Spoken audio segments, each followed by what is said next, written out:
Assalamualaikum warahmatullahi wabarakatuh. Semoga teman-teman dalam keadaan sehat walafiat, diberikan rezeki yang berlimpah dan barokah. Amin ya rabbal alamin. Dan untuk video kali ini cukup rumit dan mungkin cukup memusingkan. Jadi teman-teman yang tidak berminat di masalah teknis atau tidak senang otak-otak, tidak perlu tonton video ini. Di video yang tentang automatic air charger, yang untuk video tutorial Mas Erwin, itu saya sampaikan sepintas cara kerja dari AAC. Mohon maaf sekali, jadi saya termasuk melakukan kebohongan publik ini ceritanya. Jadi video ini adalah koreksi dari video yang kemarin. Selama ini alat ini saya pahami secara asumsi dan persepsi. Mohon maaf, jadi baru malam itu saya bongkar dan saya pastikan cara kerjanya seperti apa. Jadi kalau teman-teman kemarin istilahnya mengiyakan atau di dalam hati, oh sama itu cara kerjanya seperti yang ada dalam pikiran saya, insya Allah teman-teman juga salah. Jadi cara kerjanya menurut saya itu yang kemarin itu sangat jauh berbeda, dan insya Allah itu salah. Jadi ini video yang pertama memang saya tujukan kepada teman saya Mas Darnot yang meminta untuk membuatkan skema atau diagram. Tetapi yang kedua ini adalah bentuk tanggung jawab moral saya sebagai konten kreator. Jadi saya setiap topik itu saya punya tanggung jawab. Apa yang saya publish di video itu saya harus punya tanggung jawab moral untuk menjelaskan, menjawab permasalahan, insya Allah menjawab permasalahan dari teman-teman yang menonton topik itu. Topik ini memang menurut saya cukup rumit dan memang memerlukan analisa logika. Ini baru pertama kali di dunia, saya berani menyampaikan ini baru pertama kali di dunia diungkap dan ada videonya, karena saya juga udah google, insya Allah belum ada, dan saya tanya-tanya teman juga, insya Allah belum ada yang bisa menjelaskan secara skematik. Kalau yang bicara atau secara tertulis banyak. Jadi cara kerjanya seperti ini nih. Menurut saya benar Mas Darnot itu bahwa alat teknis itu juga harus bisa dijelaskan, dan menurut saya memang harus dijelaskan secara diagram cara kerjanya, bukan secara lisan. Dan ini adalah versi saya, jadi harusnya ini yang menjelaskan adalah Panasonic atau Shimizu. Jadi ini versi saya, sangat terbuka kemungkinan ini salah.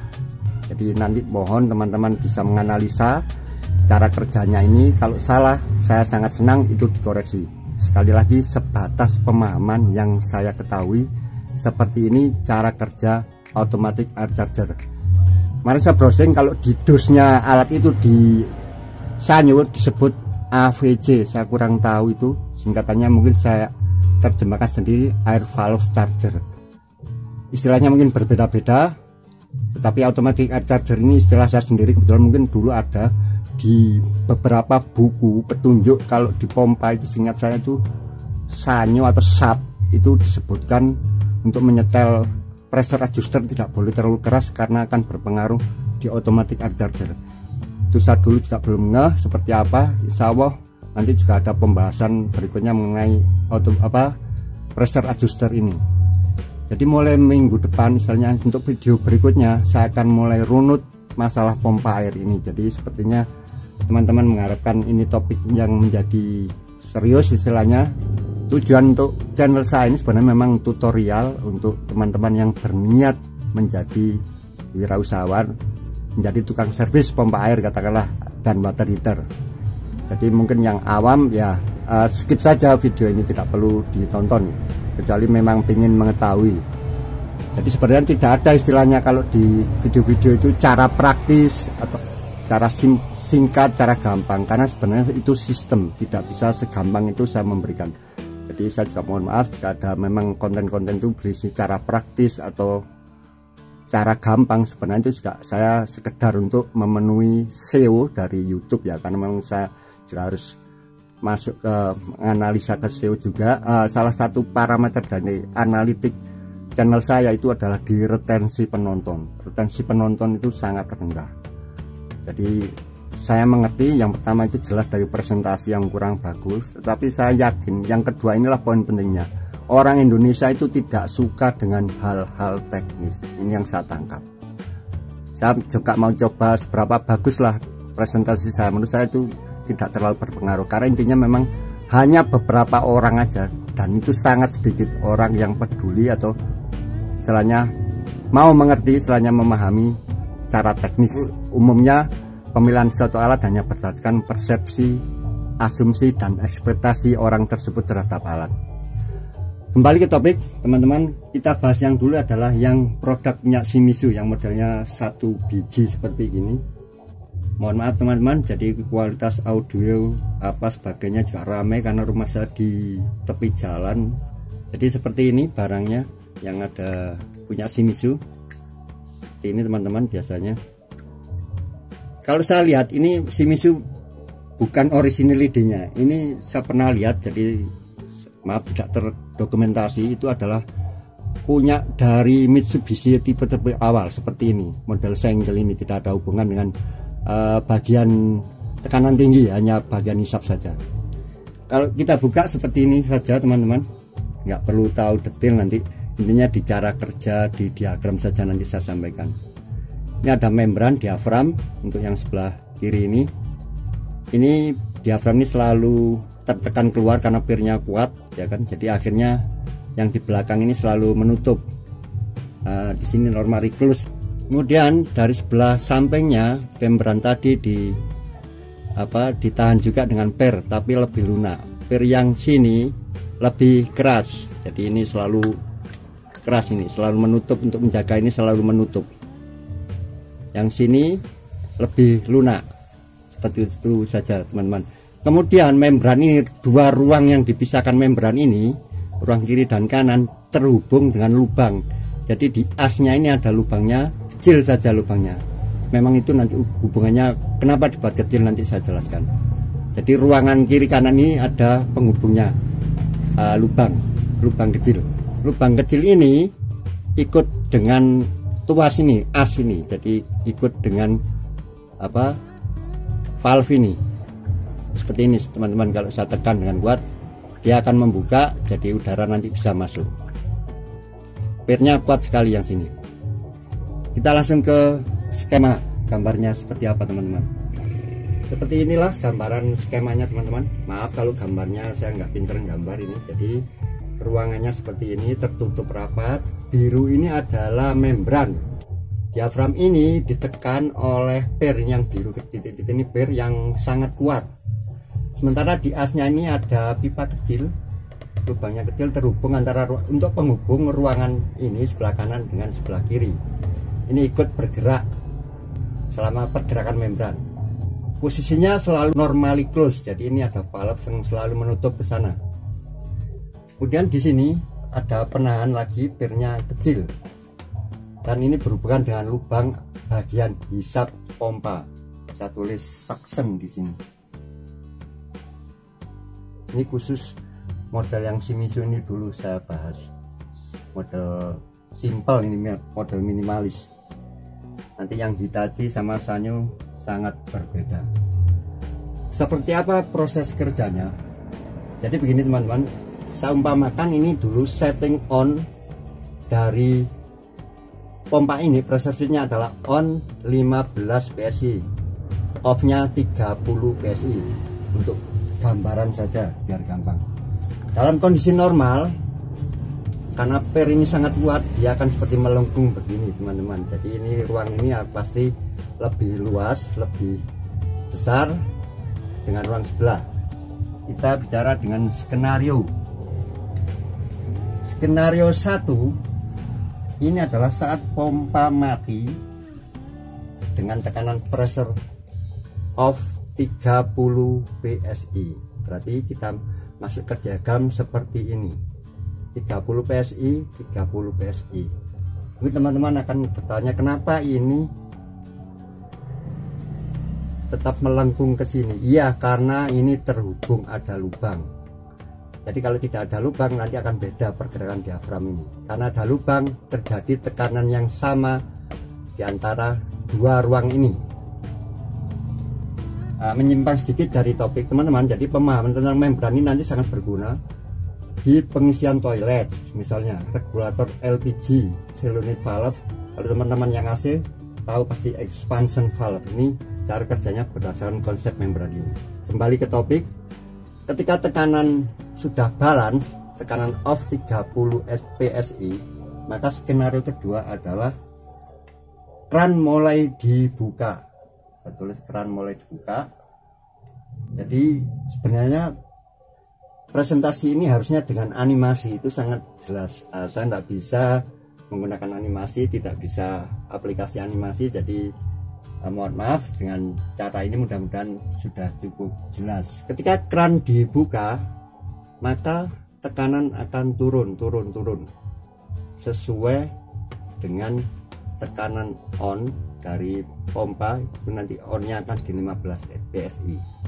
Saat turun, otomatis ini juga akan turun menjadi 15. Saat dipakai turun pelan-pelan, juga ini ikut turun pelan-pelan sesuai pemakaian. Kalau makanya mendadak itu juga pengaruh. Ini saya anggap pelan-pelan saja semua. Jadi ini karena ada lubang kecil akan sama juga, kecuali mendadak akan berubah. Kalau pelan-pelan akan sama. Jadi ini pelan-pelan kita buka keran, cara pelan-pelan pressure turun menjadi 15 psi, ini akan juga 15 psi. Saat 15 psi ini tentu membran juga tetap sama, suatu ruang yang berhubungan akan sama, dan pompa akan mulai bekerja. Yang ketiga, pompa bekerja. Saat bekerja, saya asumsikan segera valve atau keran akan ditutup. Jadi yang skenario ketiga ini adalah saat sebelum off. Jadi sesaat sebelum off yang terjadi adalah seperti ini teman-teman. Bagian ini yang sebelah sini akan sangat, bagian kanan bagian hisap itu akan sangat vakum. Jadi mudah-mudahan tidak salah. Jadi satuan ini hanya untuk menggampangkan saja. Jadi vakum sesaat sebelum pompa off, sesaat ini, jadi sangat vakum. Namanya tidak buka, tidak, karena ini ada pernya. Jadi ruang vakum ini akan tetap menambah rapat ini. Sesaat sebelum off itu pasti di sini akan mencapai tekanan tertingginya, katakanlah 29. Jadi sangat tinggi. Di sini akan sangat rendah karena keran sudah ditutup. Begitu mencapai yang terakhir, inilah prosesnya yang terjadi, yang titik poin dari cara kerja automatic air charge. Jadi saat off akan disampai ini 30, jadi ini paling tinggi nanti. Saat off berarti ini nanti 30. Saat off 30, pompa mati, tek, motor berhenti berputar. Di saat itulah akan terjadi yang namanya equalizing pressure, yaitu yang sering saya bahas. Jadi apa? Tekanan di bagian discharge ini juga akan kembali ke sini, menyamakan, karena dari ini kan tidak ada penghalangnya di ruang pompanya, penghalang sekat itu saja. Tapi akan terjadi yang namanya proses equalizing pressure, jadi penyamaan tekanan. Jadi yang ada di sini, dia akan, tekanan ini juga akan kembali ke sini sebagian.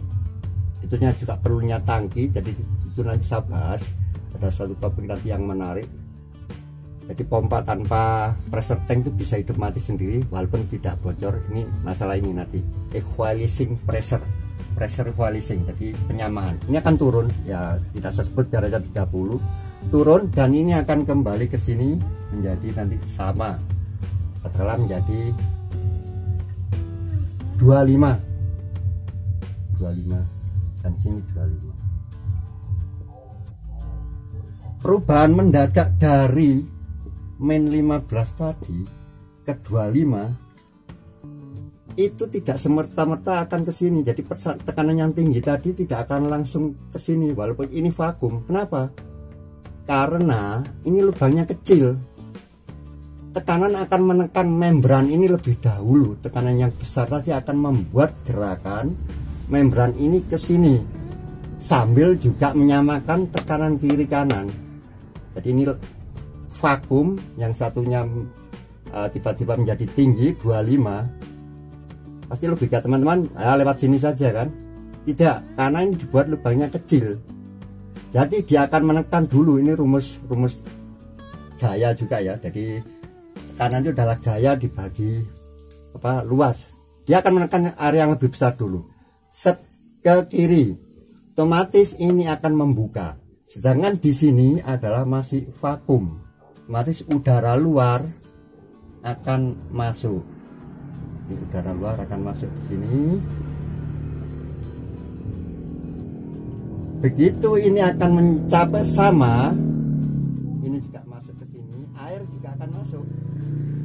Proses ini akan 2 langkah yang terjadi. Udara sini masuk, samping ini air yang bertekanan juga akan masuk. Jadi nanti di sini isinya air dan gelembung udara. Akan menutup lagi setelah sama. Samanya gimana? Ya setelah nanti 25 dengan 25. Tadi saat di atas itu 30 sebenarnya itu enggak, nanti berkurang karena untuk proses penyamaan ini, untuk gampangnya saja. Akhirnya ini banyak gelembung udara di sini, gelembung udara, gelembung udara, gelembung udara di sini 30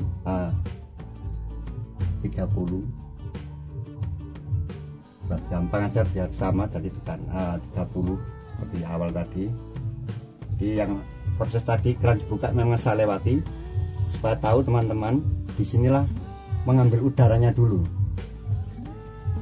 Jadi sekarang ini di sini adalah ada udara, ada air. Di sini juga sama, setelah tekanan tercapai, di sini ada udara dan air. Ini kondisi setelah pompa mati.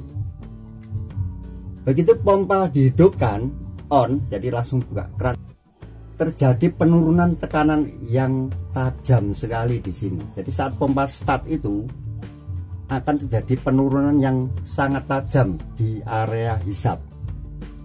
Ketika start pertama saja, saat start awal itu akan terjadi penurunan yang sangat tajam dari yang sama antara ruang ini 30 dengan 30 akan drop jauh sekali. Saya bilang biar ekstrim ya langsung ke 15, min 15. Saat ini tekanan turun drastis min 15. Mohon maaf teman-teman ya, tidak urut ini, jadi karena memang ini keluar spontan. Baru semalam kemarin kita bahas, langsung saya presentasi ini karena sendiri memang juga berasumsi saja kemarin itu. Terus terang nggak pernah ini saya bahas, ini saya pikirkan hanya berasumsi saja. Ketika start awal akan terjadi penurunan tekanan yang sangat tinggi di area ini. Seberapa detik ini, di sini terjadi tekanan sangat rendah, di sini masih tinggi, malah bisa jadi ini semakin ke sini. Nah, jadi istilahnya semakin melebar karena ini vakum. Apa yang terjadi ketika proses vakum ini? Maka daerah tekanan tinggi ini akan berkurang, mengalir, dikurangi tekanannya, berkurang lewat sini.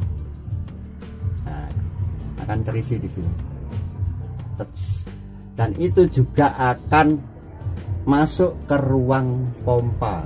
Ruang pompa, gelembung udara dengan air, gelembung udara dengan air masuk ke ruang pompa, masuk ke tangki. Ini saya bahas juga tangkinya seperti apa. Dari pompa Jepain style itu untuk pengisiannya. Gambaran skemanya seperti ini teman-teman. Ini saya pakai yang sanyu saja. Jadi bagian hisap itu ada di dalam tangki. Ini juga bisa diperhatikan teman-teman. Ini sering bocor. Ini mampir saja pipa ini, kalau yang punya sanyu sama Shimizu mampir saja. Baru ini bagian hisap, ada konektornya. Dan keluarannya masuknya seperti ini teman-teman. Tidak ada di atas. Jadi masuk sampai hampir ke dasar, ada pipanya. Ini konstruksi yang harusnya ditiru kalau teman-teman memakai tabung sendiri, yang tabung pasif itu. Jadi tetap beda konstruksi ini, karena pasti air waktu masuk ke sini, gelembung udara ini ya akan naik ke sini.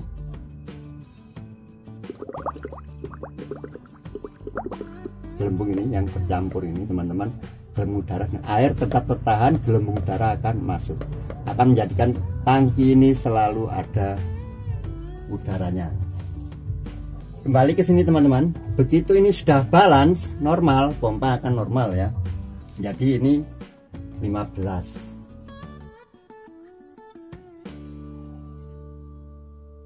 Biasanya sekitar itu kalau di pompa, tekanan di daerah suction itu 15. Tentu nanti beda lagi kalau yang dipakai pendorong. Jadi ini lebih bekerja berat lagi kalau pakai pendorong yang airnya lebih tinggi dari pompanya. Saat sudah balance ya, ruangan ini akan balance kiri kanan 15-15 gitu teman-teman.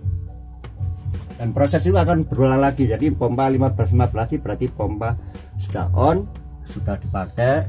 Kalau ini ngelos ya pasti juga akan di atasnya sedikit lah, 20 atau 20 begitu ngelos. Jadi proses itu akan berulang-ulang. Begitu nanti akan mencapai ditutup, akan terulang lagi posisi tadi. Saya ringkas saja. Pengisian udara dari luar terjadi dalam ruang membran ini terjadi sesaat setelah pompa off, dan pemasukan udara yang sudah tersimpan di sini ke dalam mesin, ke dalam tangki terjadi sesaat setelah pompa on. Mungkin agak membingungkan teman-teman ya, tapi seperti itulah yang saya pahami. Mudah-mudahan untuk yang pneumatic charger Shimizu ini sudah cukup jelas. Nanti saya akan ke bentuk yang kedua, yaitu yang milik Hitachi atau Sanyo. Itu beda karena ada dua yang berhubungan dari alatnya, satunya ikut di tekanan tinggi, satunya di tekanan rendah. Ya, ini logika saya, pemahaman saya. Insya Allah berbeda, teman-teman mungkin punya pemahaman lain, saya sangat terbuka. Mudah-mudahan untuk yang bagian Shimizu ini sudah cukup jelas. Ini adalah versi saya, sekali lagi versi saya. Terima kasih. Wassalamualaikum warahmatullahi wabarakatuh.